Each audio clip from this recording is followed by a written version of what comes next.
সময় বদলাতে সময় লাগে, কিন্তু মানুষ বদলাতে সময় লাগে না। কাউকে মনের ক্ষত স্থানটা দেখাতে নেই, কারণ মানুষের কাছে মলম না থাকলেও ছেটানোর জন্য লবণ অবশ্যই থাকবে।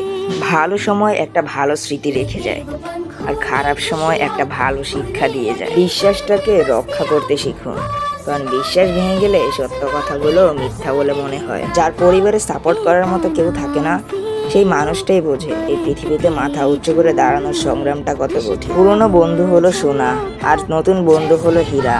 তাই বলে নতুন বন্ধু পেয়ে পুরনো বন্ধুকে ভুলে যেও না।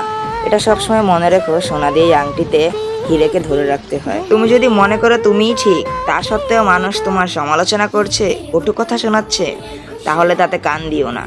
শুধু মনে রেখো যে কোনো খেলায় শুধু দর্শকরা চেঁচামেচা করে, খেলোয়াড়রা নয়।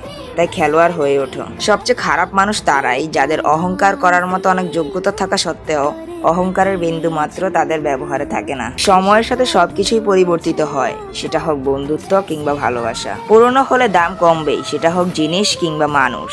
এত কিছুর পরেও কিছু মানুষের প্রতি মায়া এখনো কাটেনি। এমন কিছু অনুভূতি রয়েছে যা না তো নিজের মধ্যে রাখা যায়, না প্রকাশ করা যায়। মন খারাপ হলে ঘুরতে যেও, তবে কাউকে সঙ্গী বানিয়ে মন খারাপের গল্প শোনাতে যেও না। যাকে তুমি ভরসা করে নিজের মন খারাপের গল্প বলবে, দিন শেষে সেই মানুষটাই নতুন করে তোমার মন খারাপের কারণ হয়ে দাঁড়াবে। নিজে ঠিক থাকলে পুরো দুনিয়াটাই ঠিক। মানুষ কি বললো তাতে কিছু যায় আসে না, কারণ লাইফটা তো আমার। আজকে এতটুকুই, সবাইকে জানাই ধন্যবাদ।